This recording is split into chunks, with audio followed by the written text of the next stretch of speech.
Okay, hello. Let's wait a couple of minutes in order to wait for everyone to can join. So, uh, first of all, or before we can start, I would request you if you can have your cell phone or a calculator near you. It could be great. And also, if you can hear me well, please write on the comments that you are able to hear me.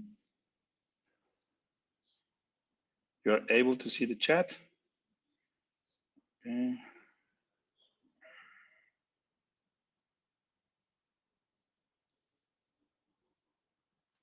Okay. If you can hear me well, just write in the comments. Okay.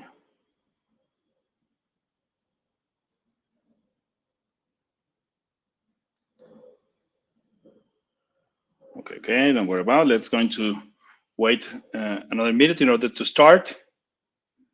First of all, I want to introduce myself. I'm Rafael Aguilera. I'm a solution architect for Vicarious here in Latam. Uh,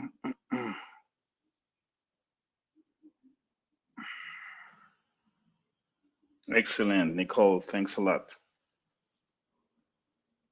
Energy, perfect. Perfect. Thanks a lot.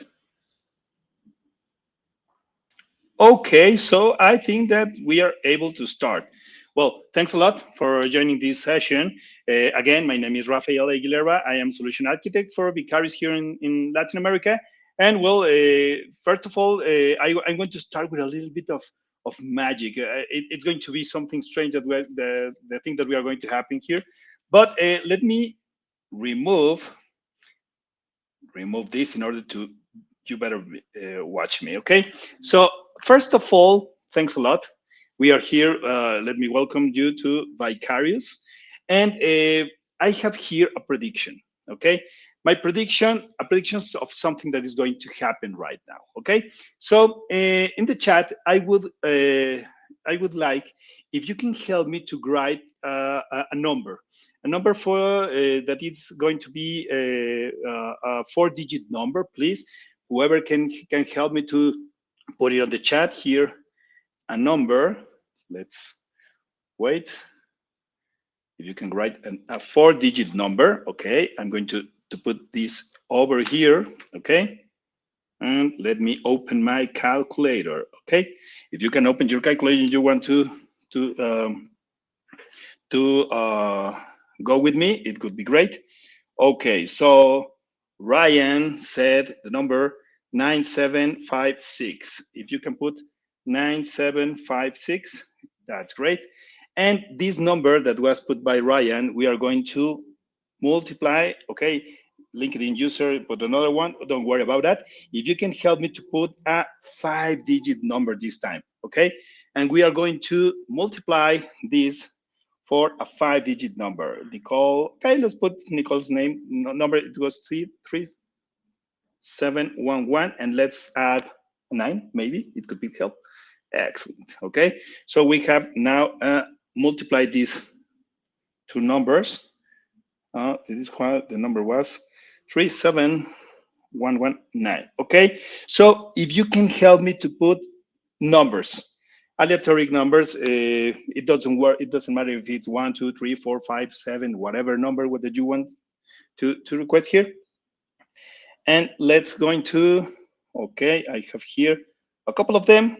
So to this number, we are going to add, and it's going to be 139, another one, okay, perfect, Erwin, thanks a lot. 139, it's going to be 083, okay, another one, 053, excellent. I think that it's going to be good. So maybe to the multiply, you can add 139,083,053, okay, that's it. Now we have a magic number. Okay, the number that maybe you can have there in your calculators is 501,216,017. Okay, as I mentioned before, I have here a prediction, a vicarious prediction. Okay, it's going to be amazing if the prediction that I have here matches with the number that you requested the calculator, right? Okay, so let me open this again. The number, it was 501,216,017. If it's this number, I would be very amazed, and maybe you too. So I think that the number is, oh, wait a second. It says, the prediction can be found inside Vicarious. What does that mean? Okay, every moment you have here the name of Vicarious. If I turn upside down this number, we can have here that we have the 501216017. And that's amazing. And not only the prediction is inside Vicarious, also the prediction of the vulnerabilities, the remediation, and a lot of good stuff that you can hear here. And maybe I want to introduce you to Tania Alfonso, that is the one that can help us with this to conduct this session. Thanks a lot for everyone. Thanks a lot, Tania, for inviting me to join this session. And well, thanks a lot. Thank you. Thanks, Rafa. That was great. I was at the edge of my seat. My heart is pounding. I didn't know where it was going to go. That was wonderful. Well, thank you, everybody, for joining today. We're here to give our soft launch. We're going GA very, very soon.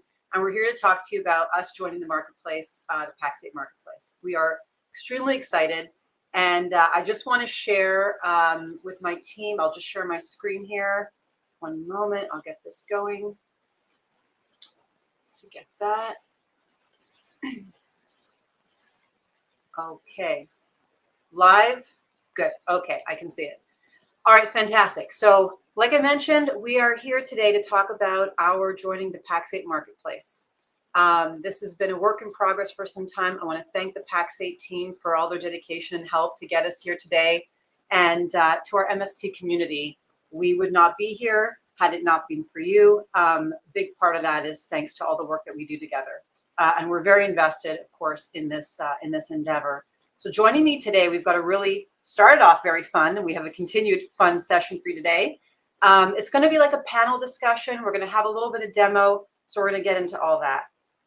Our esteemed panel of speakers today, we're joined by Brian Weiss, the CEO of iTech Solutions. Hey, Brian, thanks for joining.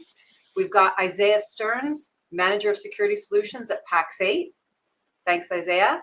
And then our resident expert, Ryan Patton, Solutions Architect at Pax8. Well, almost, works a lot with Pax8 at Vicarious.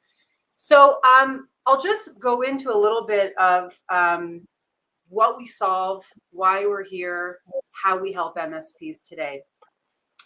And before that, our mission as a company. You're thinking of Vicarious, introduced to Vicarious. We are on a mission, a path. This company is so passionate about one particular thing, and that is solving the problem around vulnerability remediation. We'll get into it with the challenges, but the reality is so many things today pinpoint to what is the problem, getting more, the critical pieces, fine-tuning the problem and all that. But at the end of the day, we hear one question come from clients all the time, and they say, thanks for pointing this out for me. How do we fix it? And so that's what we're here to talk about today, is how we help that and how we're going to help your business for helping your clients with that. What we see in the marketplace, what's happening today. There is this storm brewing of challenges that are going on. And this one I'm super passionate about because we live this every single day. But here's what we see that's happening. This isn't 2020 anymore. We don't have a number of vulnerabilities anymore that are manageable. Again, this old way of looking at it, this old way of treating vulnerabilities of let's pinpoint them, then we can go in and manually fix them. 60% of companies are still doing this manually, but it's not sustainable. They're coming at you like you're playing tennis and the auto shooter of the ball is just gone out of control. I mean, it's not manageable. So this is one thing that we're seeing organizations are facing right now. They can't manage the volume and they can't keep up with it internally. The second thing, this was said loud on the screen or loud on stage at Beyond, at Pax8 Beyond, a prevalent problem that is on everybody's mind right now. And it's the fact that not only are there so many CVEs coming out, but the point is that these CVEs don't have patches. So this traditional patching isn't cutting it. Clients are facing this day in, day out, right? How do they patch what's out there? And then how do they deal with something that can't be patched? Also, the talent scarcity. So organizations now are faced with increased volume, having to find workarounds when there is no patch, but they also have a lack of talent. They have not enough. There's almost 5 million jobs that are available in cybersecurity roles. So this situation, you see it culminating and it's growing and growing and growing at every turn. Not to mention what you're left with is attackers using AI, going on the offense more aggressively than we have ever seen. They are exploiting vulnerabilities in days, sometimes minutes, and it's taking organizations weeks to patch vulnerabilities. So the math just doesn't add up, right? There has to be another solution about how we're doing this, how we're helping organizations. And so enter Vicarious, we come in. First, before that though, this problem, last piece here, a lot of words, but I'll just share with you the one takeaway of this. From an MSP standpoint, the problems that I've just outlined for you, those are ultimately becoming your problem, right? Your clients are looking to you and saying, help, like, I don't know how to manage this anymore. I don't have talent. I'm a one-man show. I don't have enough bandwidth to cover this, right? So help. So it's a sweet spot right now. It's a new problem, but it's also a sweet spot for MSPs in that the services you offer can be part of what is this growing need for the organizations that are out there. And one thing you can do to help with that is obviously with Vicarious. So Vicarious is an end-to-end vulnerability management solution. Looks at everything from the scanning to the prioritization to the patching. What is really important in patching, it is actually remediation in that we do it in multitude of ways. So 3 ways to natively remediate, that is in the tool. We'll see that, that's the bulk of what we'll show you today. But I wanted to share with you a little bit of where we see the industry going, how we see this landscape evolving, and where we see that we can really help organizations within the PACSEC community to solve this growing problem. So with that, I'm going to pass it over and turn to Brian. So Brian, I will start off with you in the panel. Maybe I'll get off of the, well, I'll keep share for now, but let me get into this with you. So you are an MSP, you lead an MSP organization, you're in the PACSEC community today, you have been for some time. You also have been a Vicarious customer for some time. And so the first thing is I wanted to ask you, these problems that I'm discussing, these challenges happening in the market, like any of that resonating with you, I'm really curious to understand what was the vulnerability management problem that you were trying to solve for, and why were you looking at solutions for solving vulnerability management?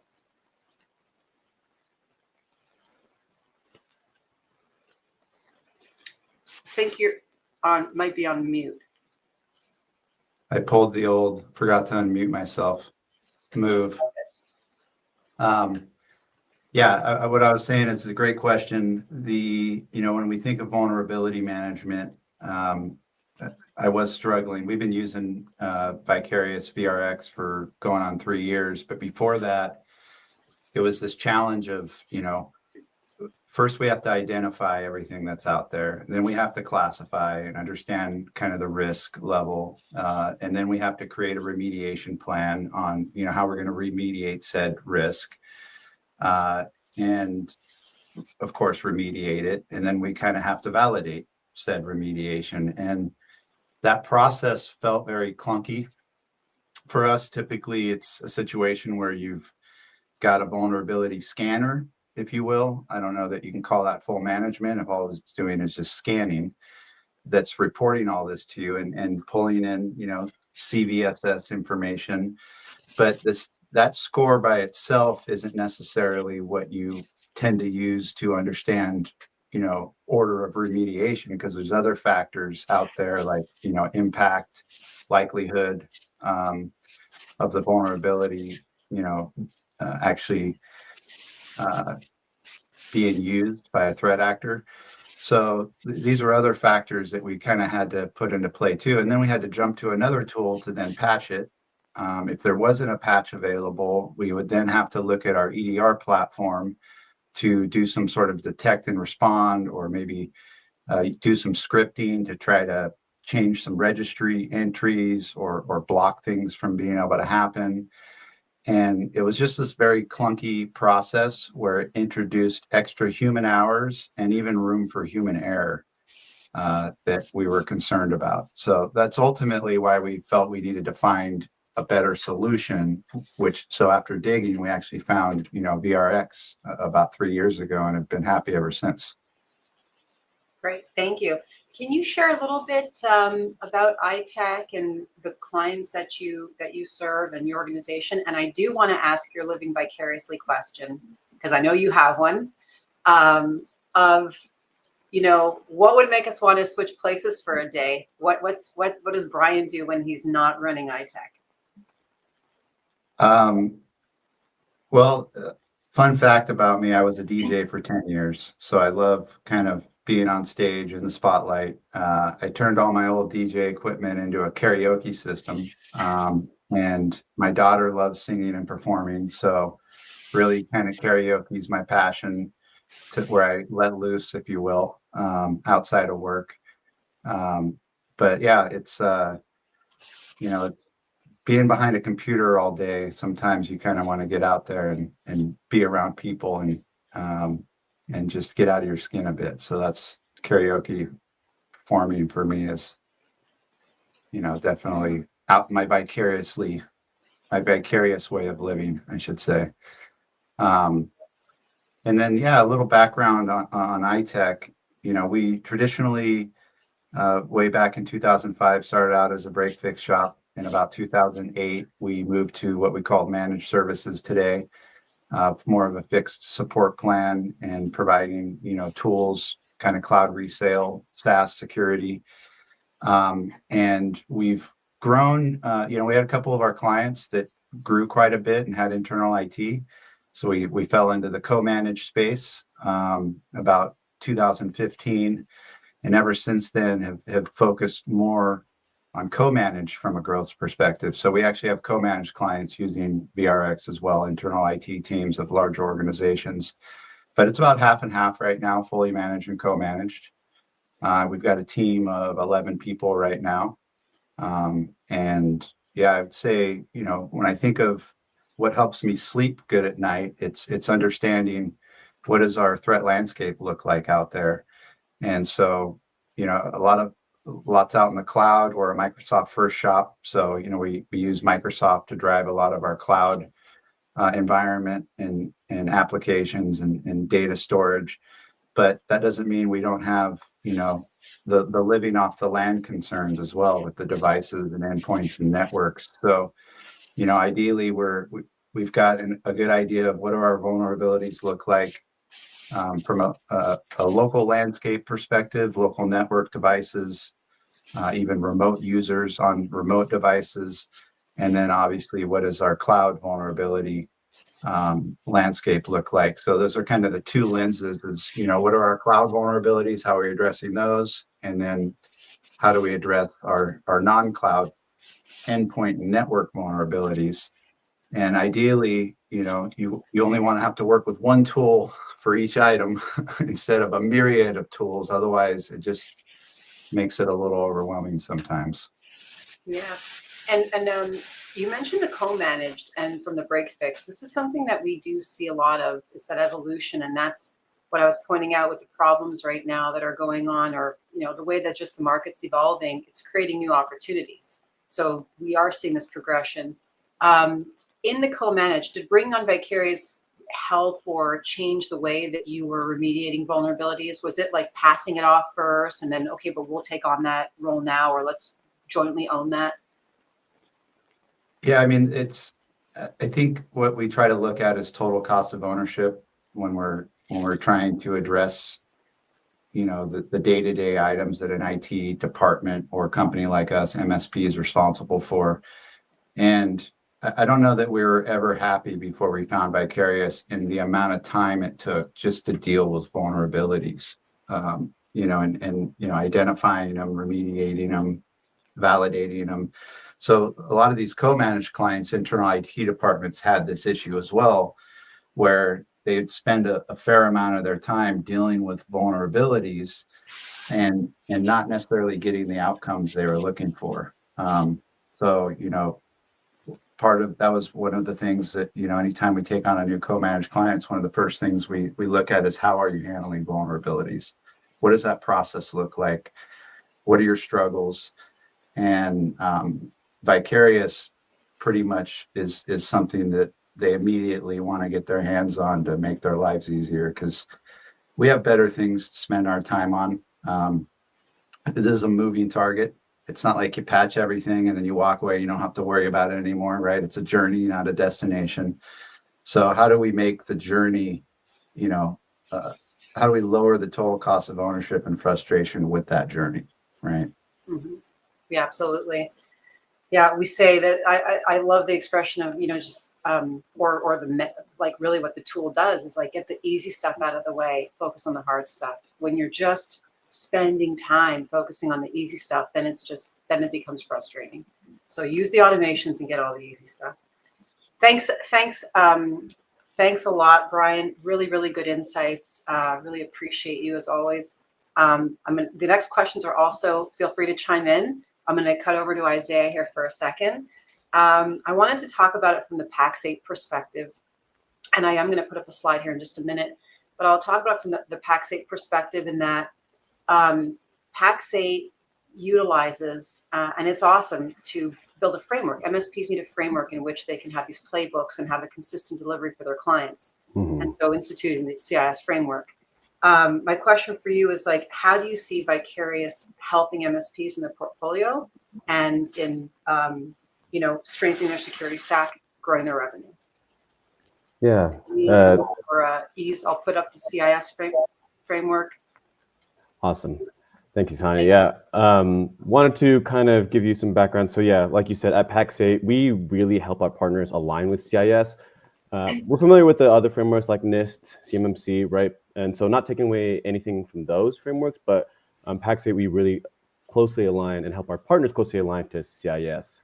Now, with regard to the CIS framework, Control 7 is the one that's really dedicated to that continuous vulnerability management, right? So at the core of it, it's about identifying, prioritizing, and remediating those vulnerabilities before attackers can really weaponize them. But when you actually drill down into these safeguards and implementation groups, it's pretty clear what the emphasis is about. It's about that automation and that continuous enforcement, right? So I'm not going to go into every single safeguard, but with 7.1 and 7.2, it's establishing, maintaining a vulnerability management process, a remediation process, right? And Vicarious can help with that because it's a tool that can help automate and ease some of that, right? If you look at 7.3 all the way to 7.6, two words stick out very clearly: perform automated. Perform automated OS system patch management, perform automated application patch management, perform automated vulnerability, right? The list goes on. And so what it's really highlighting is like, hey, you can't wait for quarterly patch cycles for OS patching. You can't wait for, or you can't just do OS systems. You have to also do applications. And so how are you going to automate a lot of this? Well, that's where Vicarious can help. And we believe that wholeheartedly. So when it comes to, you know, okay, how Vicarious can help strengthen security posture, right? This is where the rubber really meets the road for MSPs. Vulnerability management is hard to scale because of that manual packaging, the ticket simply don't keep pace with the threat velocity.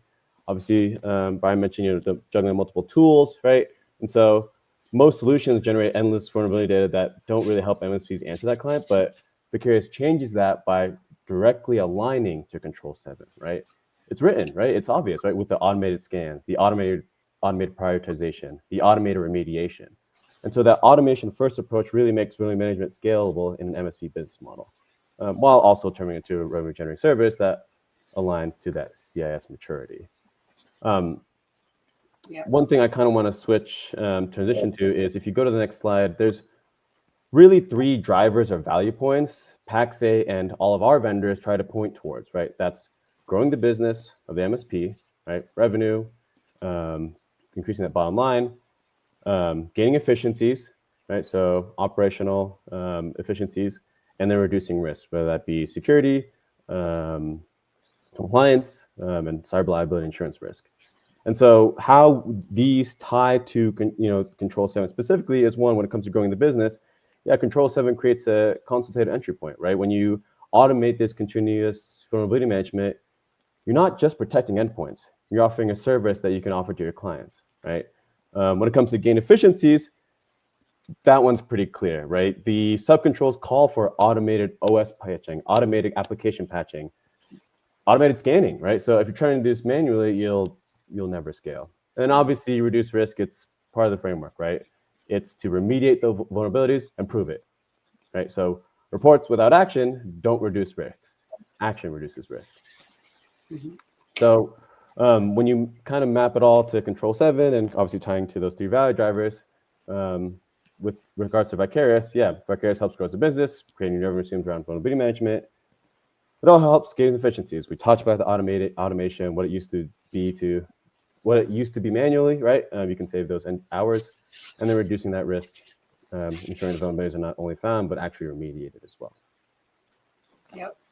I do love this framework. It is extremely clear in what organizations are trying to achieve, what MSPs are trying to achieve. And when I saw it at PAX 8 Beyond for the first time everywhere, because it's part of the tenets of the training program, it was like, yeah, we fit exactly here, Mm-hmm. Cybersecurity by nature, we're already helping reduce risk. And then growing my business, kind of exactly what you were saying, Brian, the break fix, but then to the next level, and then tools that are going to help you achieve that, and then gain efficiencies. What I was also hearing a lot in talking to various organizations is like, I'm already doing this, but I'm doing it manually. And that costs money, back to the human error, more time. And so if I had a tool that can take away the manual effort I'm putting in today, I would have a better ROI. So it just was like a perfect fit in seeing these 3 tenets. And thank you for explaining it the way that you did. You're not getting away from the question. I have the living vicariously question. And then I had one quick follow-up on the CIS framework. But so what makes us want to switch places for a day, Isaiah? I mean, I kind of want to switch places with Brian. I'm really me too. I'm really into concerts. I go to a lot of house concerts, so big concert goer, avid nature enthusiast. So last week I was at Washington State. I did the North Cascades National Park and the Mount Rainier National Park. So a bit of concerts and outdoor nature to get away from all the people. So awesome, fun. All that hopped in my mind was Burning Man, so we'll talk about that later. All right, wonderful. My follow-up question on the CIS framework, though, there's mappings in there. And oftentimes there is a playbook of delivery, but there is also like, are you meeting the needs, right, for the organization that you're serving? Healthcare, NIST requirements, like in CIS framework, you can go into the mappings. Do you see, I guess, what's your take on that? Like, do you see those mappings and how that correlates to, like, I'm a healthcare organization. So are MSPs looking at the mappings for healthcare organizations as an example and saying, like, okay, this is what the criteria we have to fit as we look at mappings within CIS? Yeah. So when it comes to frameworks, the nice thing about frameworks is their application to different vectors, right? And so, for example, when you apply quite a lot of the controls that are within the CIS framework, you'll already checking off quite a lot of boxes when it comes to HIPAA, when it comes to PCI, when it comes to FINRA, right? And so that's why we're saying, like, CIS isn't perfect, but it is a lot better than just kind of doing the no rhyme or reason when it comes to selecting your tools, your processes. So that's how we help our partners land with the CIS framework. And like I said previously, like, we are familiar with the likes of NIST, CMMC, and we're not taking that away from anyone. But CIS for us was really what helped our partners the most from our experience. Okay, wonderful. Thanks. Thank you, Isaiah. Okay, great. Well, let us cut over and share with you a little bit about the tool. You've heard how it helps, the reducing efficiency. That really lies in the automation of the tool. It really lies in the visibility that this tool brings you. And so we're going to give you a sneak peek. This is not a full demo, but it's a sneak peek of a couple of teasers, let's just say. Following up to this, we'll be setting up more detailed demos. Of course, there's a lot of on-demand that's available as well for you to see, but we'll go into that. Before we kick it off, Ryan, I did want to ask you, living vicariously? I think I know your answer, but I'd like to. Yeah, I have to, come up with a different one. But Probably yeah, many. yeah, really big cyclist. That's the one you probably guessed.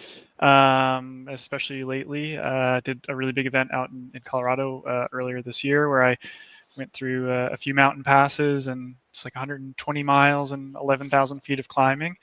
So yeah, that's a big one for me. And same as Isaiah, really into nature. Just recently got to go to Yosemite, which was also very beautiful. So Yeah, Yosemite, wonderful.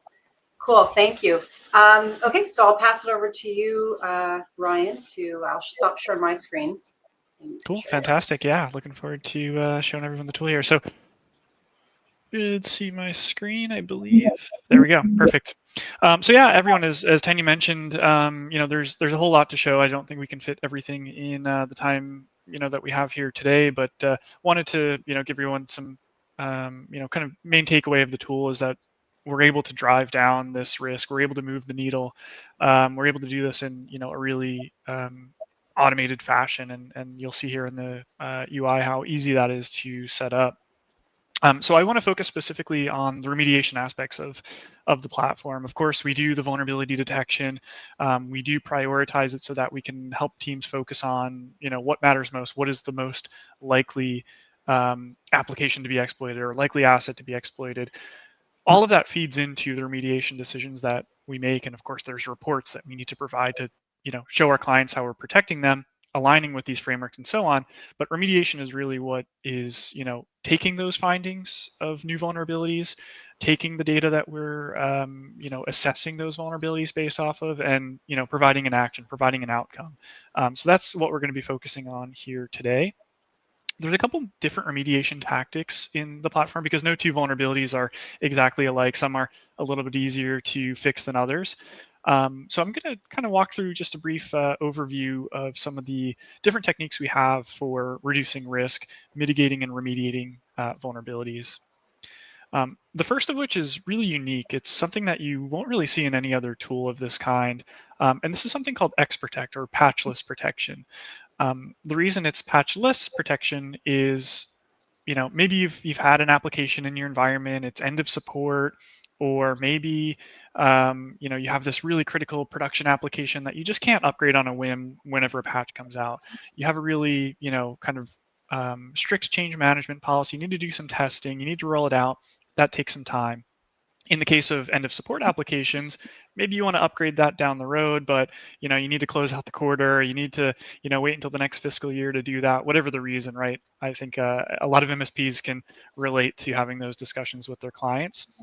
In those cases, you have an application which is incurring a lot of risk, right? We don't want to accept that, but we can understand that there's a business case around that application. So we want to try to find a happy medium there. And the patchless protection allows us to do that to a degree. It's not a silver bullet. Nothing in security is. That's why we have multiple tools to help us, reduce risk in different areas. And this is no different. So what this allows us to do is keep the functionality of that application, but doing so in a way where the risk is reduced to a more tolerable or acceptable level. There's a couple different modes that we see here. I'm looking at AnyConnect specifically because I think that kind of fits what I'm mentioning about an application that we couldn't just easily remove, but updating a VPN client, that could have some impact to the business. And in this case, I actually see that the version I'm running in this environment does not have a patch available. So it kind of fits both things I'm talking about here. So we could really easily just turn this on. We can hit Manage Protection, and then we'll choose a mode that we want to enable it on. The main difference between the monitor and the protect mode is going to be that the monitor mode is just going to give us an alert if that system call that's being sent to that application appears to be malicious. And we're specifically looking at the behavior of that of that system call rather. In the protect mode, it just takes that one step further. Instead of just simply alerting us and kind of allowing that system call through, it's going to continue to alert us, but it's going to deny that system call. So it's going to take that action on our behalf. So you can kind of think of this as like a mini EDR almost that's operating just specifically at the application level. And as I mentioned, it's a really great way when there's not a patch available or not some really easy mitigation that's within reach, something that we can do to reduce that risk to something that's a bit more tolerable until we have a more formal remediation plan in place. So yeah, moving on to some of the more, I would say, traditional remediations that I think everyone is familiar with, patching, right? We were just speaking with a partner yesterday. Everyone's familiar with patching. My parents who are not technical, they're not in this field at all. They know, hey, I have to update my iPhone. I have to update my applications, right?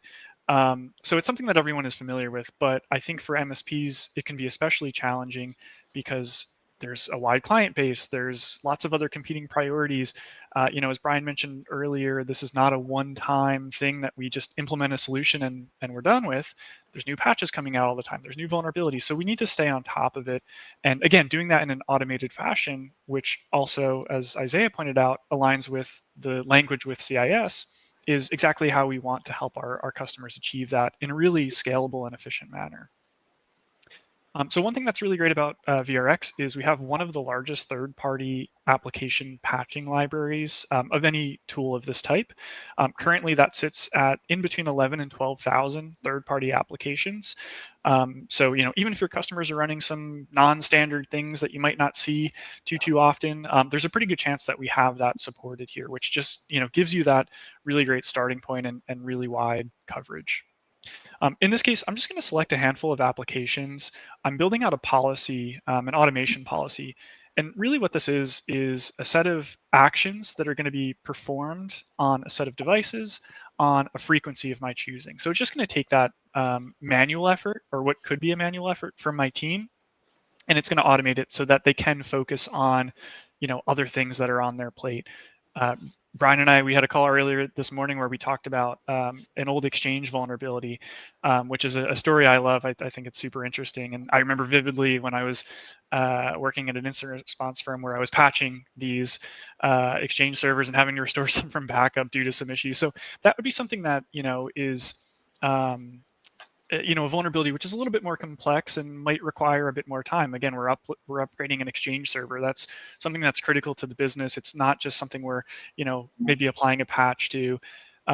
Those cases happen, right? We're not going to get to 100% automation because of that, but if we can get to 80%, 70%, that gives your team so much more time that when those cases do occur, you're fully equipped to be able to handle them. So again, just kind of going through a handful of selection. I've got all the high-risk applications selected. I'm happy with that for the example. We could add as many or as few of these as we like, but for the example's sake, I think that's plenty. I'm going to choose the severity that I'd like to target. So I'll go critical through medium. Maybe in this particular environment, low and NA are not enough of a security benefit to justify any potential downtime, because at the end of the day, security is a balance between security and operational disturbances. We don't want to, take down the business in the name of security, right? That wouldn't go over very well, I don't think. We also have an auto reboot component. So we want to minimize, again, as I mentioned, the operational disturbances that this can incur. So the platform is going to prioritize doing a silent install. And in the case of third-party apps, that's going to be, I would say probably 90% of them can just be installed silently and not require that reboot. Every now and again, you might get one that does need that. So we want to, kind of have that conversation with the client, advise them on what, a good reboot policy should be. Maybe that's giving them a couple hours to postpone the reboot. So again, we can ensure they have, that window of convenience where they can postpone and save some work or finish up an important meeting, perhaps. So again, that's a conversation that you'll have with your clients and be able to advise them on. We can also build into our automations multiple stages. So I've added OS updates here, as we can see, to my now app update and OS update automation. I'm going to go ahead and add Windows 10 and 11 for some Windows workstations. We do support all of the major operating system families with this: Mac, Windows, and Linux. So again, just giving us a really wide array of coverage there. I'm going to go ahead and just choose the same severity levels for the OS, and I'll pretty much rinse and repeat the auto reboot options that we have. Obviously, in the case of OS updates, it's a little more likely that it's going to need a reboot, but the underlying way that it operates is exactly the same. So you can see, even talking through this took me all of about, 2, 3, 4 minutes, something like that. So very, very quick, very easy, very intuitive, in terms of getting that up and running. I'm going to add one more action to this automation, and then I'm going to talk about the last couple things here, and I'll turn it back to Tanya and the rest of the panel. Configuration-based vulnerabilities are something that we see a lot of organizations struggle with, especially the small, medium businesses. They just don't have the resources to tackle this. When there's a patch that the vendor provides, again, it's usually pretty clear on how we get that installed. We've seen all sorts of different levels of maturity around that, but at the end of the day, we know we have to install this patch, right? With configuration-based vulnerabilities, it's not always so simple. So what our team has provided here and what we have in the platform is, number one, a scripting engine that allows us to deliver these configuration-based vulnerabilities or remediation. And not only that, we've also built out a really robust library that is always growing all the time whenever there's a new trending configuration-based vulnerabilities. So you have something that you can come into the platform, and I'm just going to select the latest one here. I see there's this Linux vulnerability for some sudo privileges, it looks like. So I could just go ahead and add this to my workflow. Or maybe, let's add the Felina one, because that's a little more relevant for the Windows OSs that we selected. So really simple, we can just kind of come in here, we can search for a relevant vulnerability. Maybe I want to understand what this script is doing. I can go and investigate that a little bit further. Maybe I want to make some changes to make this work a bit better in my environment, because maybe I'm using the affected OS a little bit differently than the average environment. So I can go in, I can modify that to fit my needs a bit better, but I have this starting point and I have this way of running that at scale. So those are some of the remediations you've seen so far: the patchless protection, the app updates, the OS updates, and now the scripting. The last couple things for the automation, and kind of wrapping out the demo here, is going to be selecting a group of target assets. So I'll go ahead and select my Pax8 demo group, and let me also grab a Windows Workstation group that I've created. So this is where we're going to be running these actions. Automations are broken out into what are we doing, where are we running them, and when are we running them. So let's move on to that scheduling piece. And here we have options to determine when this is going to be run on those assets. We can do that immediately, once, but at a later time, or, and this is, I think, one of the main benefits of the automation, especially in terms of patching, where there's new ones coming out all the time, is setting up a recurring basis. So let's go with a custom option, because that's our most flexible. Let's set this to start running tomorrow, and let's go until the end of next year. And let's run that the first and third Tuesday and Thursday of every month. And let's start that at 8 in the morning, and let's run it for about 3 hours.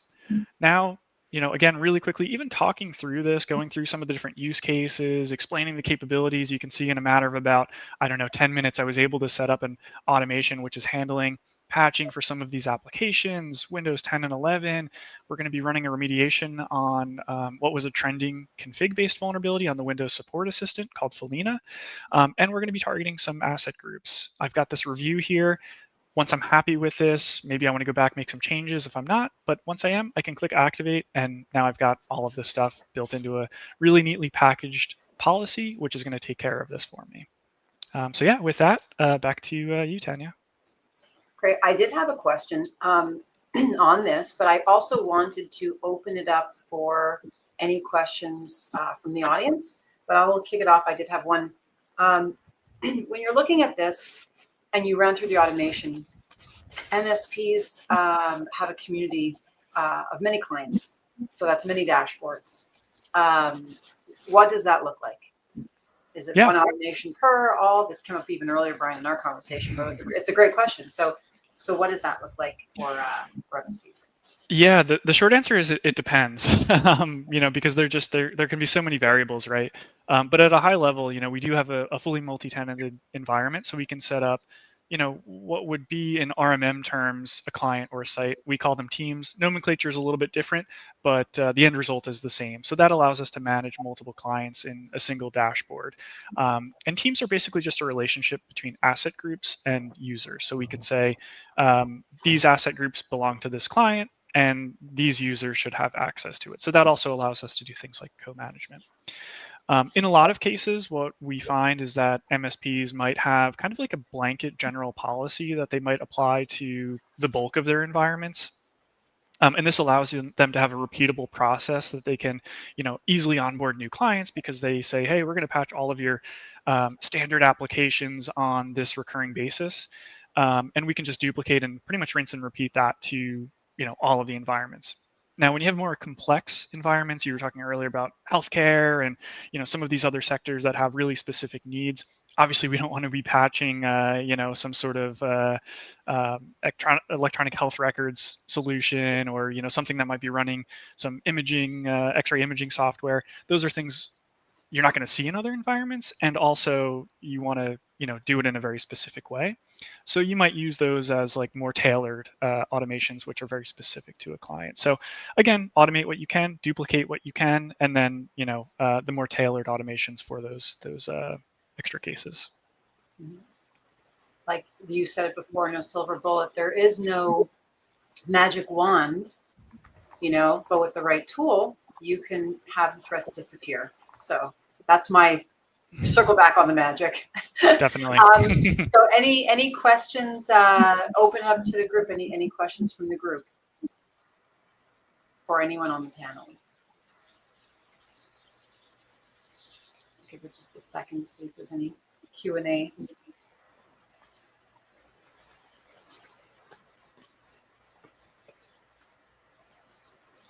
Okay, good. Well, we'll wrap it there. So Brian, Isaiah, Brian, thank you very much. Evan's backstage behind the scenes. Thank you, Evan, for coordinating this and making it look very seamless on the front end. I appreciate it. And really, really appreciate everybody who's joined today. We hope you had some fun, learned a little bit too, got to talk about vulnerability management solutions. We're excited to be on the Pax8 marketplace, and we look forward to working together in the future. Thanks, everybody. Have a great day. Thanks, everybody. Thanks, Al.